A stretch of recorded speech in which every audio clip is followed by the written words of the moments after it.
இந்த இடத்துல நீங்கள் பார்க்குறது ஒரு குறுங்காடு. இதில் வந்து பலவிதமான மரங்களும் செடிகளும் கொடிகளும் இருக்குது.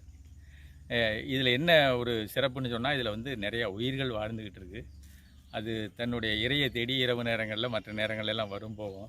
இதில் மயில் இங்கே இருக்குது, பாம்பு இருக்குது, உடும்பு இருக்குது, அதே மாதிரி எறும்புகள் வகைராக்கள், கரையான், அது மாதிரி இருக்குது. பறவைகள்லாம் வந்து இங்கே தங்கி முட்டையிட்டு குஞ்சு பறித்து போகிற அளவுக்கெல்லாம் இந்த இடத்துல வழி வசதி இருக்குது. ஏன்னா இங்கே தண்ணீர் வசதி இங்கே இருக்கிறதுனால அது நடக்குது. இயற்கையாக இந்த குறுங்காடுகள் இருந்தால் தான் நமக்கு வந்து உணவு தயாரிக்கிறதுக்கான பலவிதமான பொருட்களும் கிடைக்கும். இதிலேருந்து தான் நம்ம ஆரம்பிக்கணும். இயற்கை சூழலில் நம்முடைய உணவை வந்து நம்ம உற்பத்தி பண்ணிக்கிறதுக்கு குறுங்காடு எல்லா இடத்துலையும் இருக்கணும்.